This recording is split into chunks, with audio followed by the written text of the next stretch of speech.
Welcome to The Passion Pod with your host, Chris Johnson. Thanks for joining us. Now sit back, relax, and enjoy the feature presentation. Welcome back, friends. Today we are in my dining room. I know it's fantastic. This is the best place to have coffee and beer in the evening. With one of three guests that we're going to have on tonight. I just went and saw their show over at Forage downtown in Eau Claire. They have a brand new album to talk about. Welcome to the show, Ilan. Thanks so much, Chris. It's really nice to be here with you. Dude, I'm so stoked I got to see you guys play. It was nice of you to come out. What a nice show. I mean, we had so much fun playing. Forge is such a beautiful venue. We have a lot of love for Eau Claire, so it's nice to be here. It's cool that it's such an intimate venue. I interviewed the owner, Meredith, a little while ago. This was like during the pandemic, right when she had gotten the space and was kind of figuring out what they were going to do with it. And I didn't realize that shows were even going to be there at the time. I'm not sure they really did either. I don't really know the history of the venue super well, but just from talking to some of the people there and following on social media, it seems like they're branching out all the time and kind of discovering what it could be. I see like line dances happening and shows and dinners.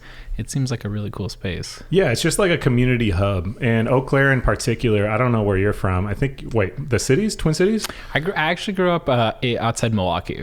Oh, okay, but you're based now in the Twin Cities, correct? I'm actually living in Boulder, Colorado these days. Oh, wild. Okay. It's a whole thing, yeah. Okay, well, let's get a little bit earlier then. So you play in the band Sprig of That. Mm-hmm. I'm sure everyone asked the name, but my listeners don't necessarily know the name. So why Sprig of That? What does that mean? Sure. Sprig of That is a name that ended up on a list of band names that had been put together by our fiddle player, Isabel, who you'll be talking to. She could tell you the story in more detail, but I think it was kind of a reference to, you go to a nice restaurant and they give you these really, cute little amounts of different things, a sprig of this, a sprig of that. And, if you've ever named, if you've ever named a band or a project, it's like you're sitting there, nothing feels right, you're coming up with names, and somehow we narrowed it down to a few names, and Sprig of That prevailed. Sure. Yeah, I had to do that with the name of this show, with the name of my store, and my name of my shop is called Passion Board Shop, hence the Passion Pod. At the time when I came up with the working title, I was like, man, this is so corny. Like, I can't do it. This is horrible. But it was like the working title, and then the more times that it came up, it grew on me, and the more people would go, man, that's actually a great name.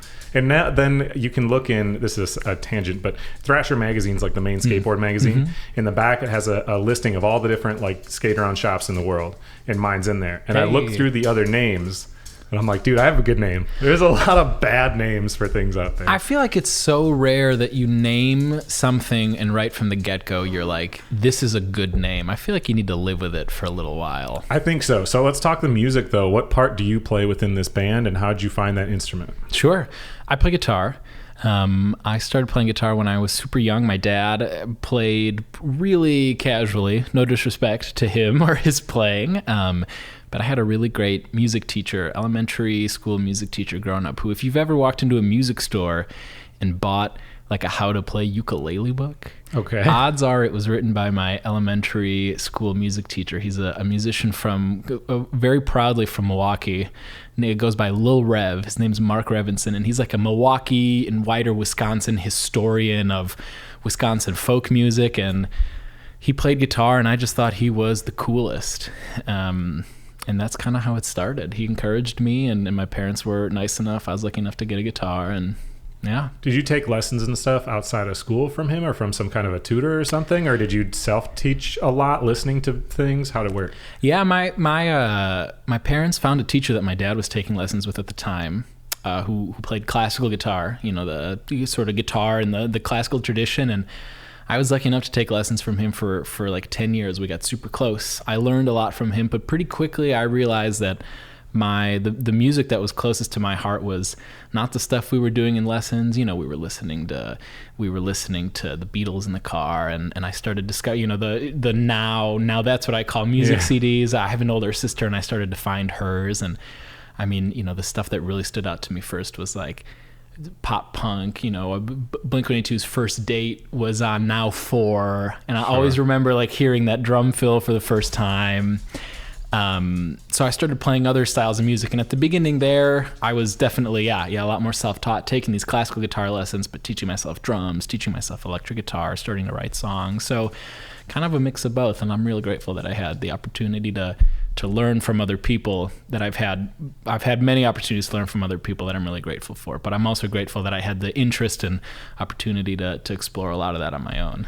What made you then decide you wanted to go into the folk genre? Because I feel like, especially young people, that's not the most common one. If you tell someone I play guitar and they then follow up and say, yeah, I play folk with these other... It's not like the initial cool guy mentality that someone who's like 21 wants to do usually. Sure. Well, and even more interesting is like, as I get older and I meet more people who did grow up playing folk music and in sort of the different subgenres, a lot of that seems to be like a social activity that people do with their families or at these festivals. And it's like, I grew up in the suburbs of Milwaukee.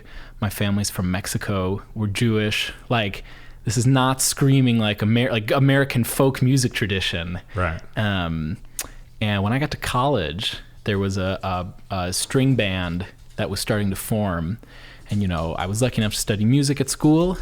And there's like people doing classical music and there's people doing jazz. And I showed up and I played a lot of rock guitar. Yeah. And so I quickly started playing in a bunch of bands on campus because there weren't all that many people doing what I did, because it was like people came to the school to study music. And so they played classical guitar or jazz guitar. And so there was this band that was starting to form and they needed a guitar player, acoustic music, acoustic band. And, they said, oh, you're the guy that plays the stuff that's not classical and that's not jazz. Like, you want to join our band? And Sure. I was like, I don't really know anything about this kind of music.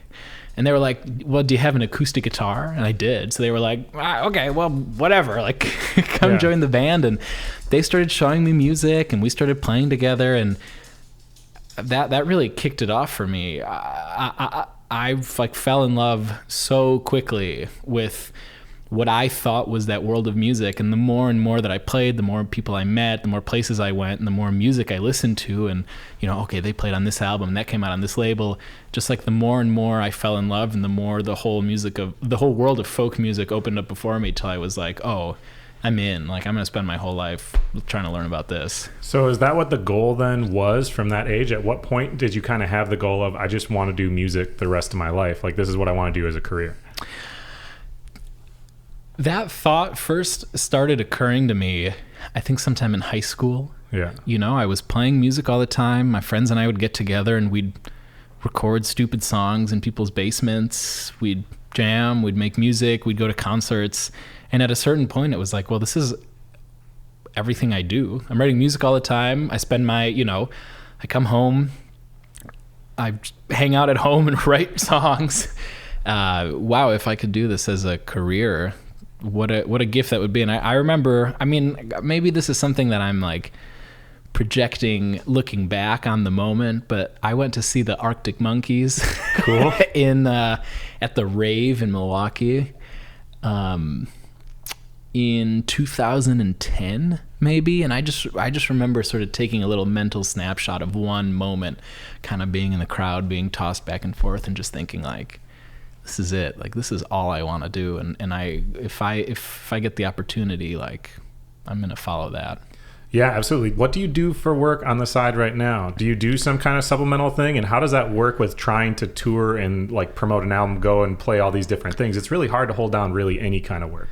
Yeah, definitely. I do, at the moment, the biggest thing that I'm doing is I'm finishing up grad school out in Boulder, Colorado. Okay. For music. I've been lucky enough to do that. And so the way that it's worked out for me in the program is I teach 2 classes at the college there.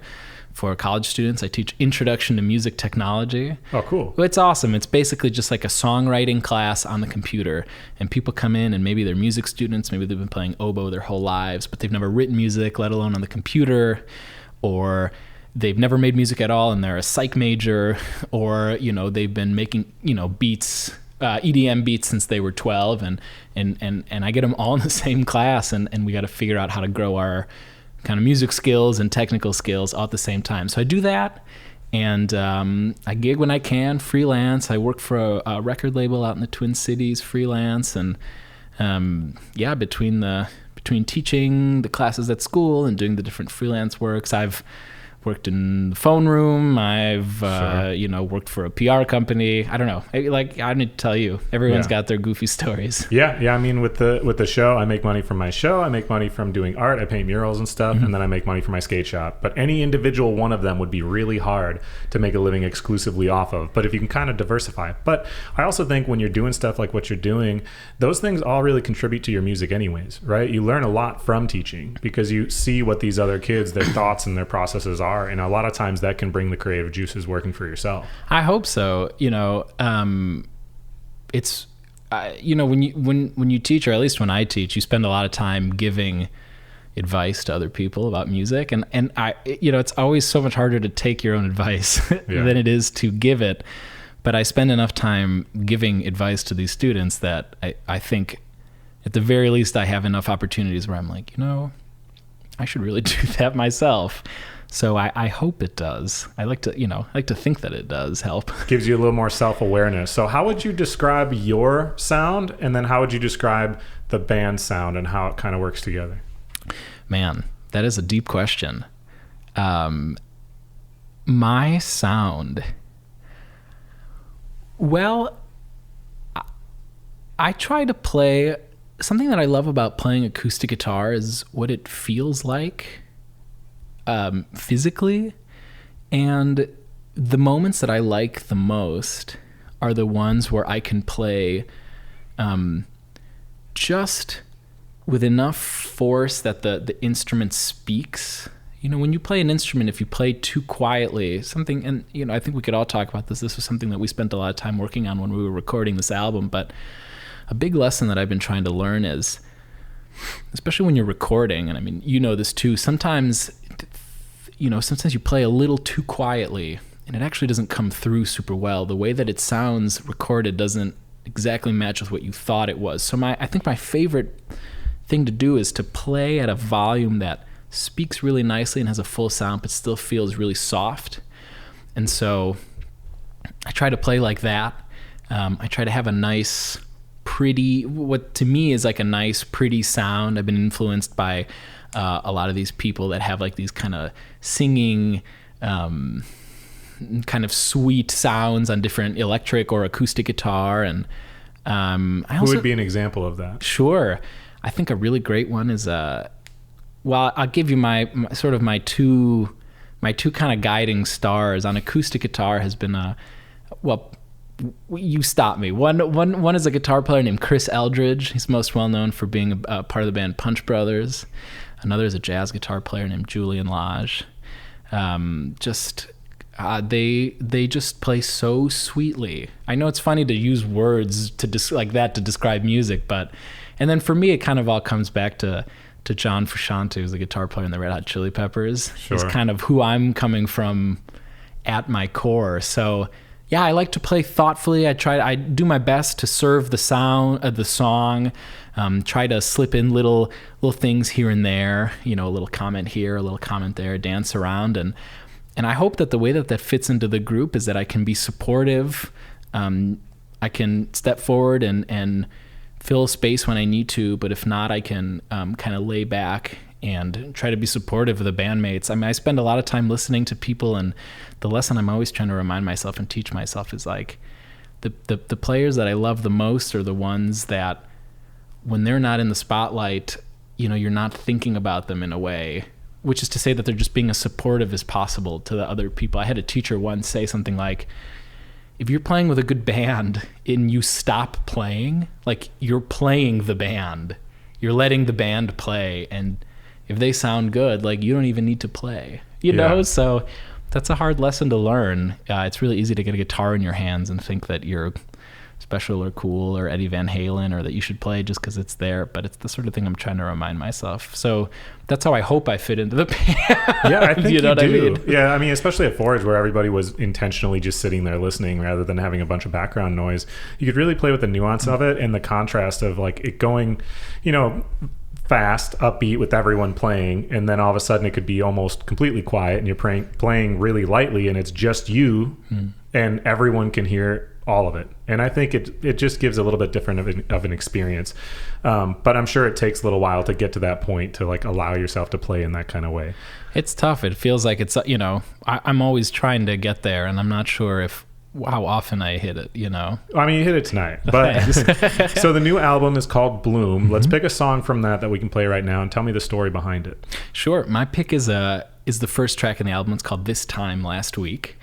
It's a song that I brought in that I started writing around the time of the beginning of the pandemic, spending a lot of time at home, spending a lot of time playing acoustic guitar. And it's just a little melody that, if you play guitar, it fits right under the fingers. If anyone learned it on guitar, they'd be like, oh, there's nothing to this. It just it's right there in some of the most basic chords you learn. But it was something that really I started playing and stuck with me. And one day I heard my roommate whistling it because I'd been playing it so often. And I put it together. And when, it has this kind of sweet, nostalgic sound. And when I started to think of a title, I just been thinking, well, sort of sweet, nostalgic, April 2020.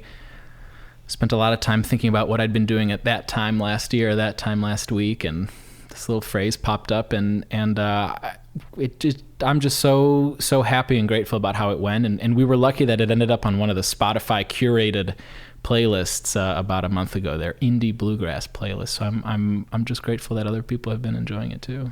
Yeah, well, now a lot of people are going to enjoy it on the radio. Let's get to it right now. Very cool.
Well, I could say thank you for that song, which I suppose you did contribute. You didn't suggest it just then, but you did play it. I sure did. So thank you so much for that song. Welcome to the show, Isabel.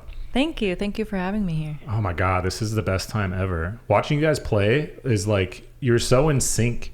It's crazy to me when I watch bands like that, because I don't really listen to a ton of music like that. But like when I went to Blue Ox last year and I saw it, it's like how much of that when you're playing live is not even really planned. It seems like you just look at each other, you make eye contact, watch what someone's doing, and then go whichever way you go. Is that common? Does that happen a lot with your music? Yeah, I mean, I think all of our pieces are kind of a combination of pre-composed and improvised moments. But I think there is, we've spent the last 5 years kind of building this organism together, kind of getting to know how we all play and what our tendencies are and how to read each other. So it is kind of this dance that we've figured out too, where there are some moments where we don't quite know what's going to happen next, and we have to kind of read each other and figure out, how we want the energy of the piece to flow. Does it ever happen where you just kind of come to a stop because nobody stepped up to play whatever in the moment when you were anticipating something? Does that happen or not really? Yeah, I mean, so most of the tunes on our new album are we've kind of figured out how we want them to flow, but we do a lot of improvising together, where we just like somebody starts and then we just play whatever we feel, and that is always a surprise. We never know where it's going to go, or if somebody's going to make a decision that'll change the whole landscape, and that it's always really fun and refreshing. It's kind of a centering exercise for us. Yeah, well, and that's why people need to see you live, because it's totally different than when it's on the album, right? Yeah. Because of that. So what's your background in music? You play the fiddle, which I don't know too many people that play the fiddle. I don't even remember in high school, like when we did band and they had all the different instruments to suggest that you could play. I played tenor saxophone, but didn't really play it because I was like every other kid, most of them, that didn't pay attention. But you must have. When did you get into the fiddle? Was that even something that they had at your school, or how'd it work? So it was fiddle or violin, kind of the same instrument, just like a different style. I grew up doing classical violin, like Suzuki pieces, and did that all through my childhood and into college. And then I started kind of getting more into fiddle styles, so kind of more traditional folk music. So the instrument is the same exact instrument? It's the same instrument. It's just kind of stylistically what you call it based on the genre. Oh, okay. Yeah. I mean, that sounds like a stupid question, I'm sure, but no, I feel like most people don't time. know that, because I definitely didn't realize that. Yeah, people ask that all the time. So yeah, I mean, violin, people refer to it as violin in classical music a lot. Sure. Fiddle is kind of more related to like folk traditions. And sure. So go back to where you were saying, at what time did you switch from doing, Suzuki stuff where you had all these things, you know what I mean? And when did you move into more folk music stuff? Yeah, I started doing more folk music. I mean, I did it throughout my childhood in little bits and pieces, but more intentionally in college. I went to a fiddle camp that was really fun, and there was a fiddler who was at Lawrence, actually in the band that Ilan was talking about that he joined, who I thought was very cool. So I asked her for some lessons, and she kind of started teaching me and some other people some fiddle tunes. And then I just kind of started seeking out some more non-classical opportunities in music to try to start learning lots of different styles of music. And what were some of those opportunities? Give me an example. Like, were they in different bands, or were you playing at people's weddings, or like, what are you talking about? Sure. So like, in college, there were different ensembles. I was in like an improvisation group where everybody was free improvising anything. There was a fiddle club where we all played different fiddle styles. And then I went to like some camps during the summer. I took like a jazz course. I don't know. I started trying to do some songwriting. Just kind of started expanding out from like my classical background to anything else I felt like playing. And that's what gives the band such a unique sound, right? Because all of you guys seem to have such a diverse background going into it, that like, what even is this supposed to sound like? How would you describe, in your own words, like how would you describe what the band sound even is? That is a really hard question that we get a lot, and I feel like we're always trying to find an answer for. We often say we're like progressive folk, or acoustic instrumental music. But we pull from a lot of different genres, a lot of, kind of bluegrass, old time Celtic fiddle influences, maybe some Scandinavian fiddle influences as well. But like Ilan said, he's really influenced by rock as well. I have this classical background, and then Krissy with the tabla is, pulling in the Indian rhythmic influence as well. So we all kind of have different influences that we pull in. So we can kind of fit into the folk realm. We can kind of fit into the contemporary classical realm. I don't know. I mean, how many other bands have exactly those three instruments as the primary? I can't think of any, but there is one we found on YouTube once. Sure. I think.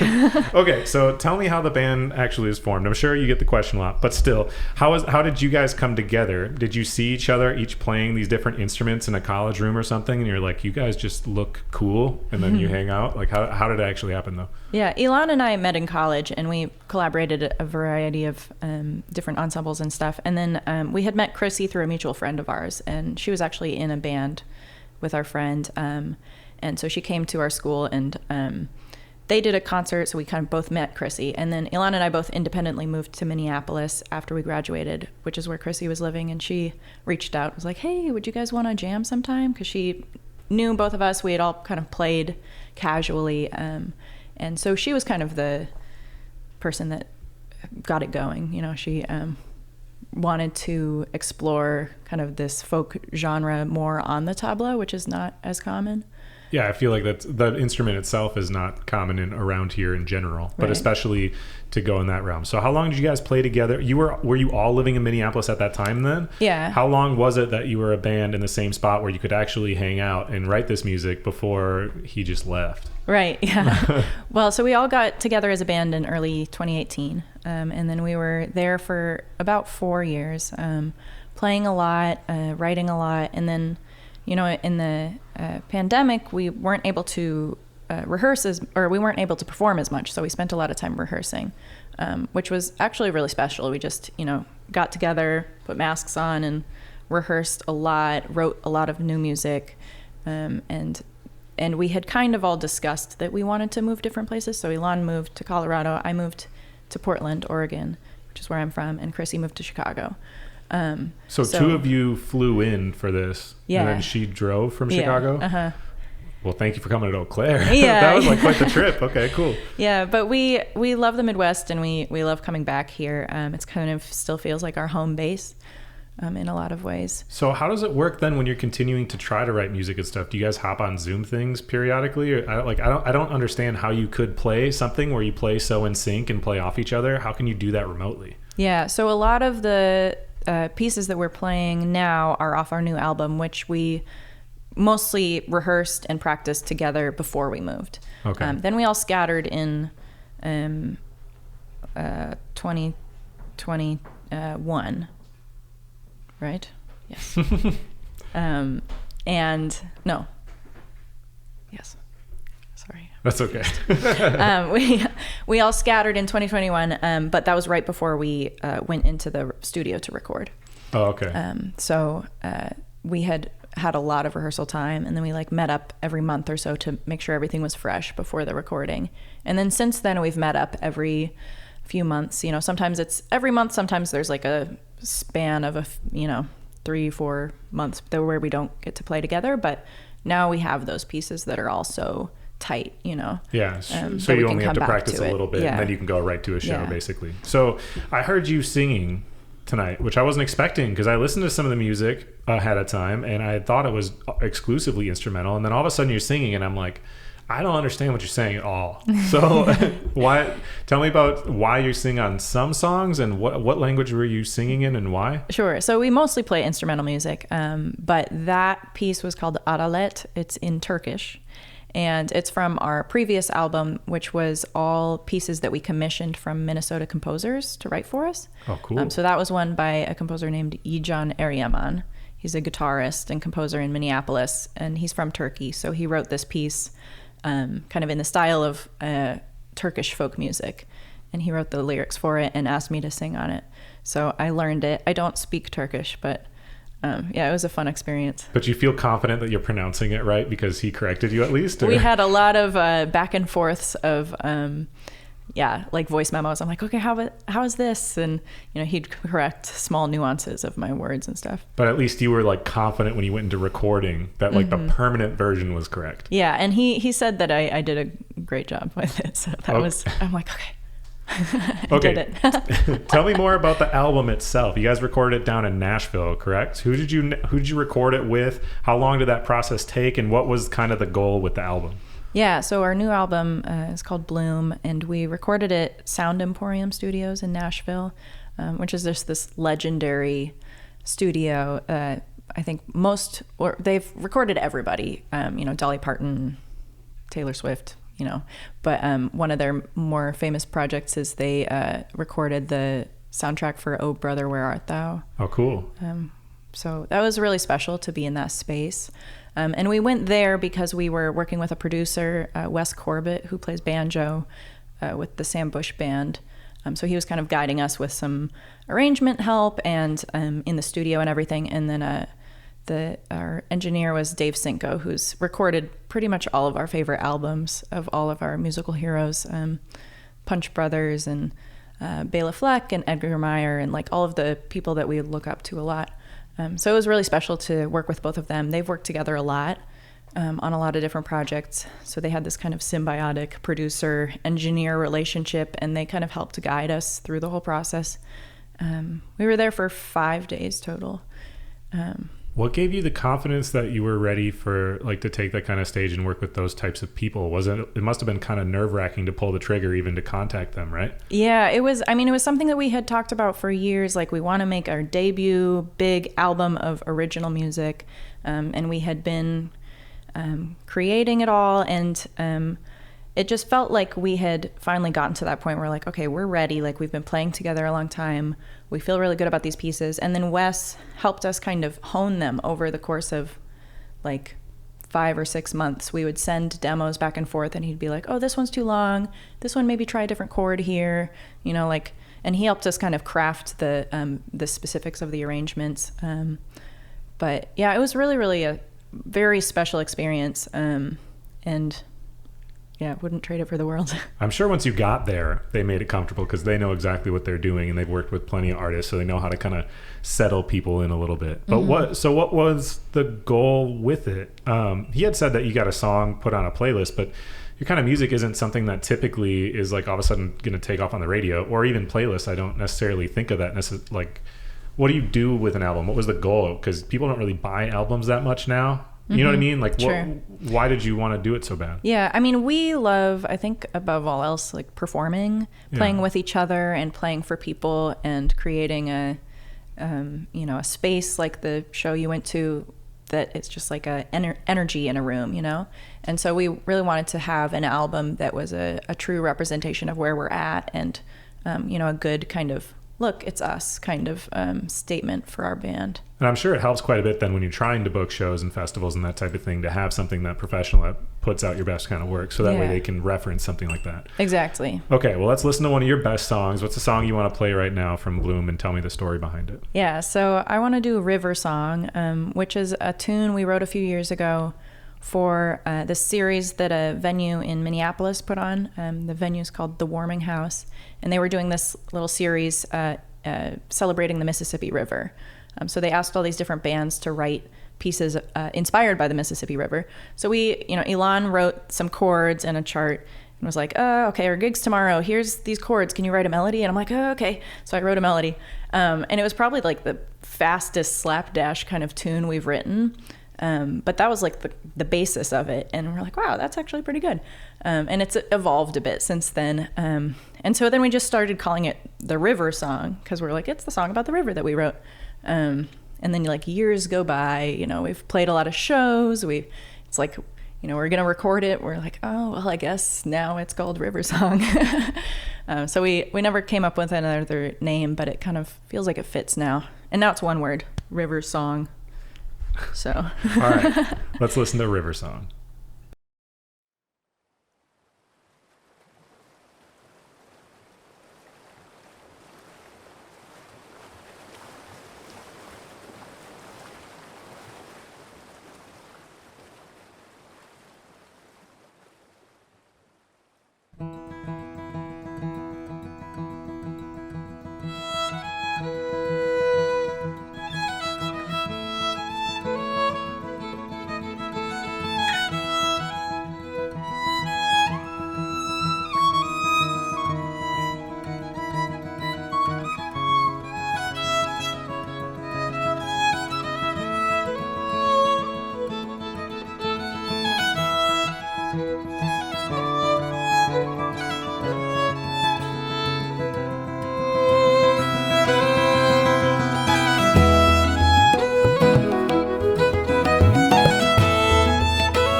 thank you so much for creating such beautiful music, giving me an incredible show tonight. I can't wait to see you guys at Blue Ox. This is going to be incredible when you come there. I heard you're going to play the backstage. Is that correct? Yeah, I think so. Have you been there before? I have not. I'm really looking forward to it, though. I've been wanting to go and wanting to play there for a long time, so... Yes. So the backstage, it's out in the middle of the woods. Last year they had all these crazy lit up like jellyfish and stuff. It was like a very like magical, crazy kind of place. And you play a very magical, crazy kind of instrument.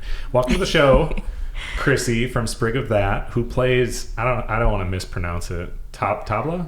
How do you pronounce it? Yeah, tabla. Tabla? All right. So I'll give my spiel. It's like a supported th like behind your teeth, and then instead of an for tabla, it's like an with your gut. So like tabla.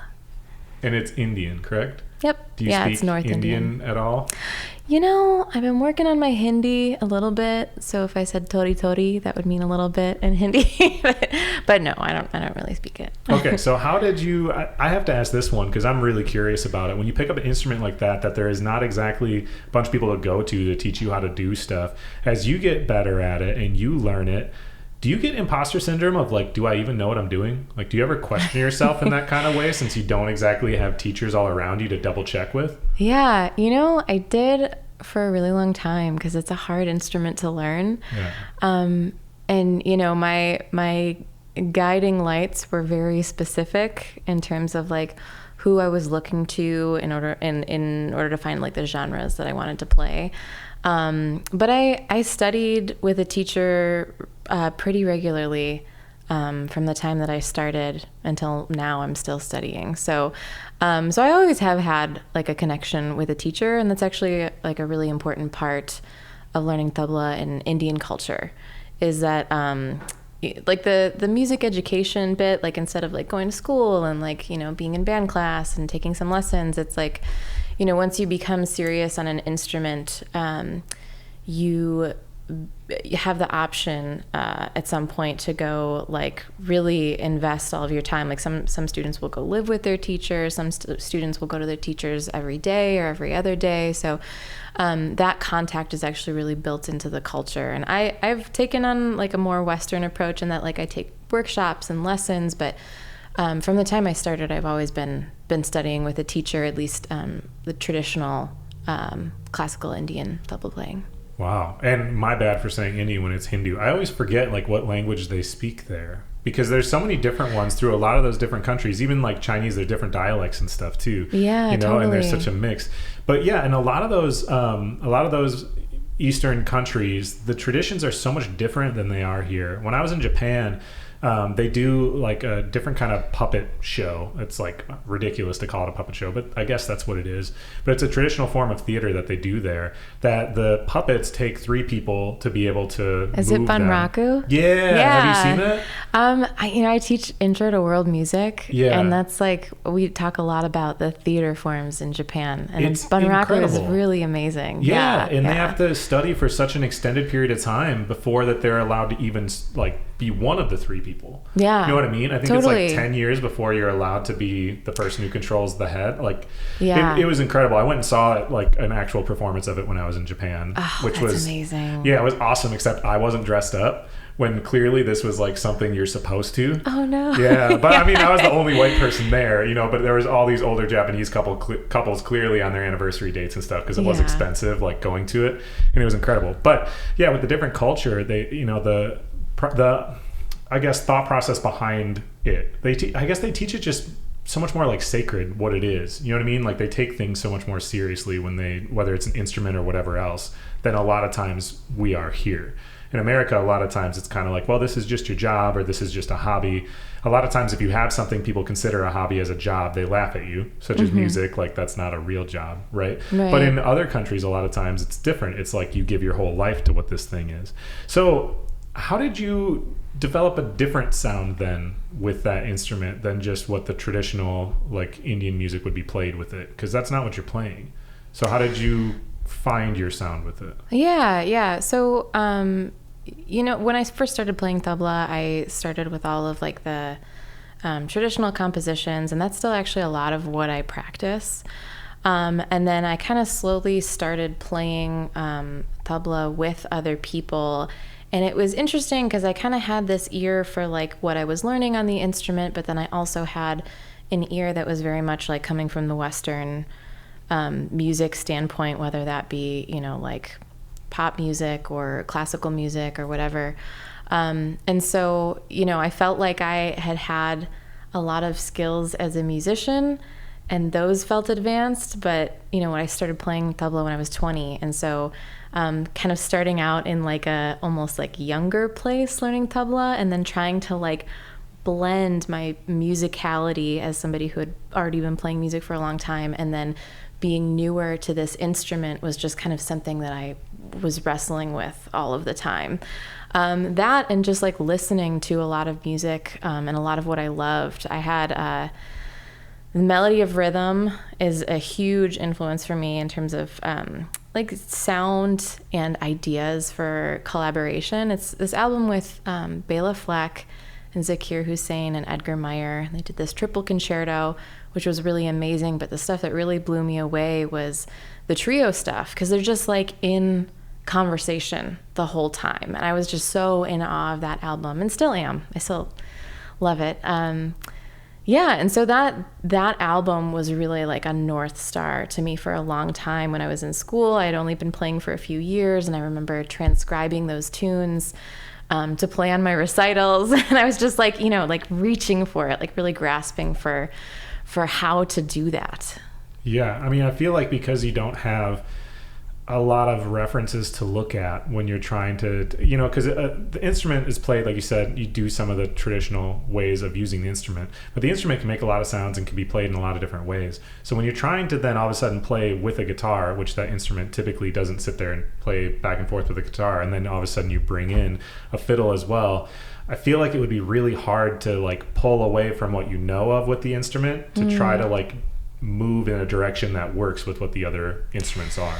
I mean, everything really is built on the traditional playing. Maybe not the traditional patterns, but like definitely like the soundscapes and like the larger ideas that kind of come into play. It's like you kind of have to know like the stylistic ideas behind traditional playing, and then merge them with the stylistic ideas behind like the just the vibe of the tune that you're trying to play. Yeah. So that's kind of what I think about when I'm doing that. I liked while listening to it, it was almost like at some points during the performance, it was almost as if we were sitting around like a fire pit.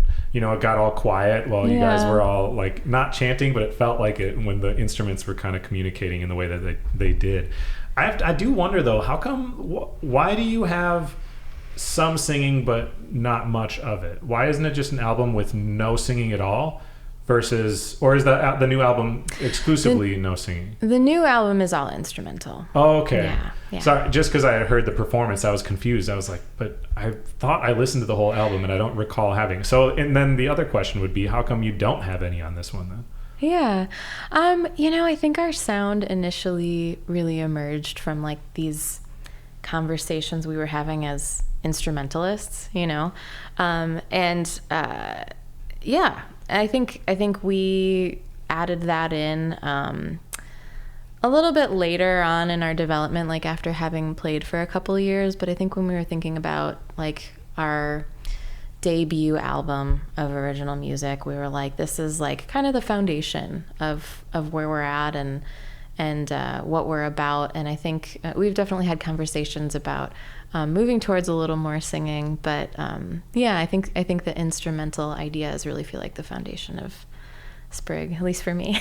Yeah, no, I think it sounds fantastic. But you did have a fourth person that was playing in the show, but recording in the band itself as a trio.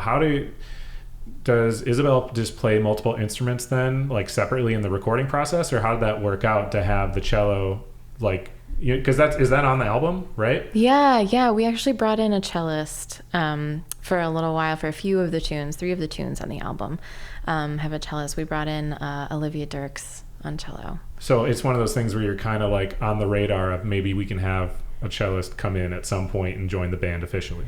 Yeah, well, I think when we were, you know, like crafting a sound, there's a lot of filling in for the bass tones that I do and a lot that Ilan does. And when we had a discussion about bringing in a cellist, we talked about like having somebody fill that position a little bit more fully, so that we could kind of free ourselves up to be expressive in other ways.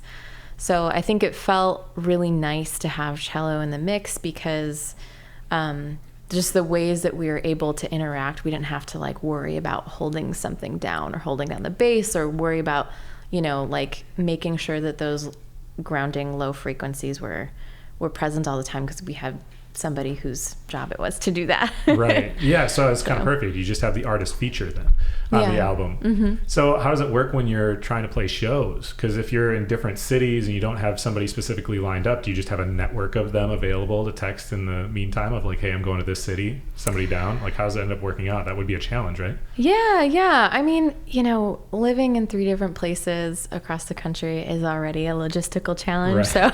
So calling in a cellist has been like, in addition to that, but for this tour we had Mikey Margette, and it's been really wonderful to have them on the tour, and yeah, we make it work, we figure it out. Yeah, I mean, it seemed pretty seamless when I listened to it tonight. I do want to ask just a little bit more about the tabla. I'm gonna keep pronouncing it wrong. You're doing great. I'm trying my best. As a white dude from Wisconsin, I'm doing what I can. But what is the actual, like, can you try to describe what the instrument looks like and what is the history of the instrument itself? Because I really don't know anything about it. I interviewed a drummer who plays the djembe, and I kind of got to hear more of the story behind that one, but that's not obviously totally different. Sure, yeah. So tabla is a set of 2 drums. The one on the right, usually, if you're right-handed, or if the player's right-handed, is the smaller drum, and that's usually tuned to a specific pitch. And then the one on the left is the lower drum. And that one can be tuned to a specific pitch, but more often it's modulating, meaning it's going up and down, so you don't have to worry so much about what the pitch is.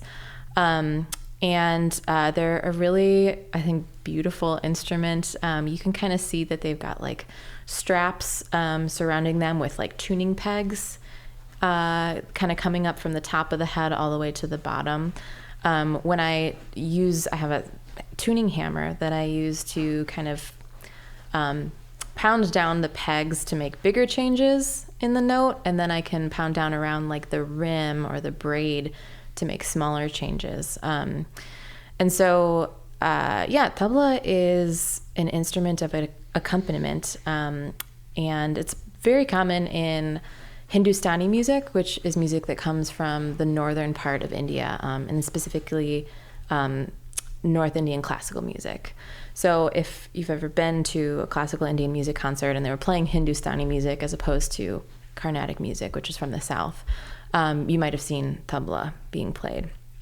So it's not actually a super old instrument. There's this kind of the folkloric origins of the origins of tabla is that there was a pakawaj, which is kind of like this barrel-shaped drum with heads on both sides, and they said that the pakawaj broke, and then they turned it upright, and that's how tabla was formed. Okay. But there's different styles and like regional styles, and they used to be very like familial, and the styles were actually kind of guarded. So it's been really interesting with like, the internet and especially during, the pandemic when really all we had was like, this internet connection.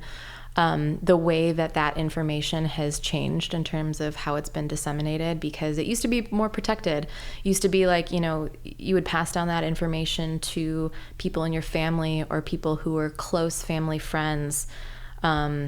And it got passed down from student to teacher, from teacher to student. And it was like a very, like similar to what we were talking about earlier. It's like a very specific and pretty intimate and special relationship. So it's been interesting to see like the globalization of that practice. Has there been pushback from people? Is there like differing opinions from people on that realm as far as like this should be shared with other cultures or this should not be shared? Is there a...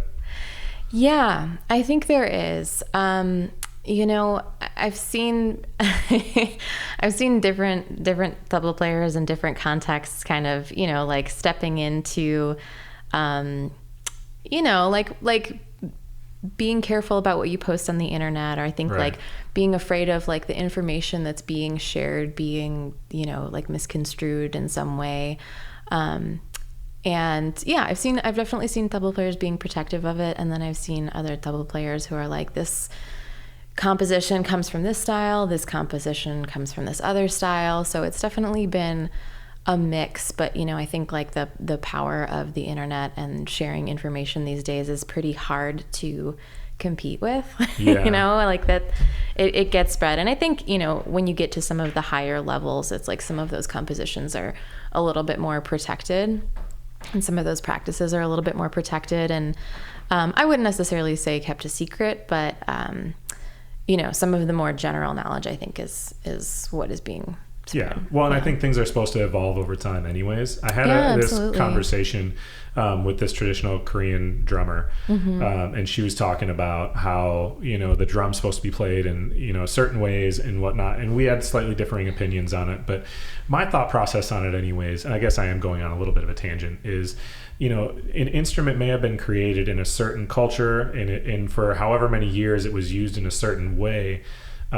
But that doesn't mean it has to always be used that way. And I think it's important to respect and learn where something came from, right? Yeah. But I also think maybe I'm using the wrong words and I'll offend somebody here, but I also think it's selfish of people to think that they have ownership of what this is and it can't be anything else ever for anybody for the rest of history.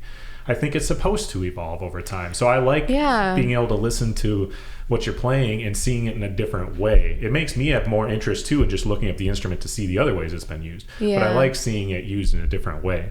Totally. And I think it's a balance. Like what you said, like, as a white person playing this instrument, I think it's super important to be able to share, like, this is the tradition that I'm coming from, and it's not culturally mine, but it's something that I've learned and studied and like invest in a lot, even to this day. And will continue to do so throughout, my life playing tabla. But, but I think, the things that have really fascinated me and been my guiding light are just like the capacity of sound that you can get out of the instrument. And some of that does come with departing from tradition. So I think it's a balance for sure. Yeah. As long as you're doing things respectfully, I think that's the important part. So the new album's out. It's doing really well. It's going to get on a whole bunch more playlists. It's going to be on all the radio stations in the world.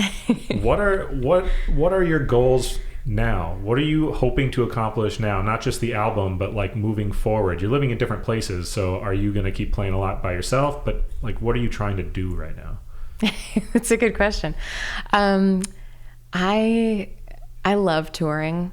I love playing with Ilan and Isabel, and I think, like more of that, more exploration, more discovery, more digging deeper into our sound. I think the album feels like a really big achievement, and is a beautiful like first album, but I'm like, what happens after that? Which is kind of what you're asking, and I'm also asking that.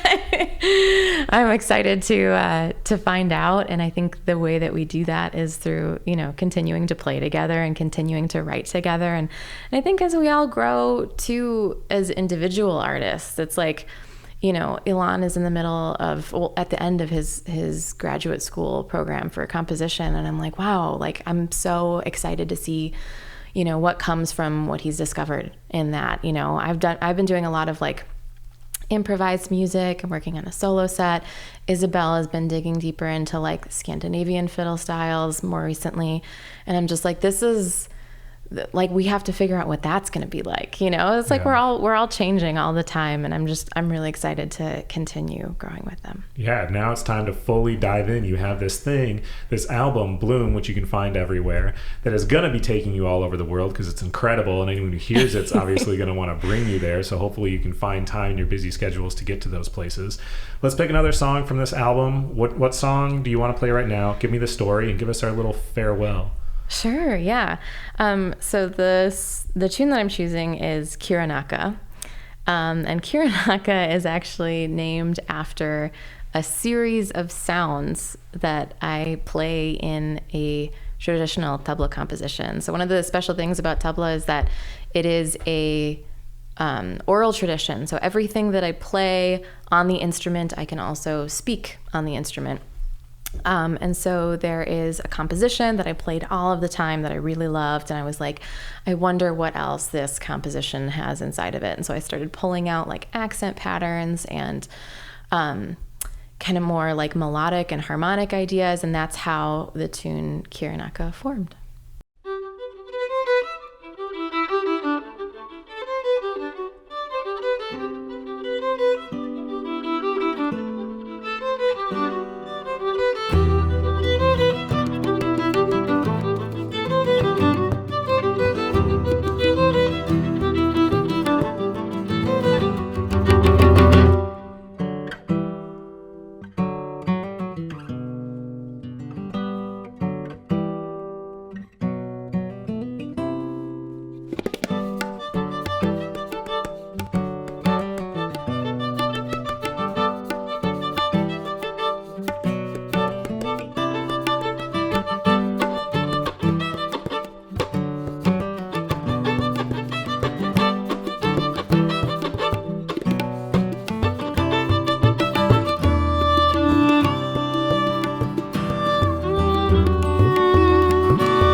Thank you for joining us for this episode of The Passion Pod. We hope you enjoyed it as much as we did. We'll see you soon.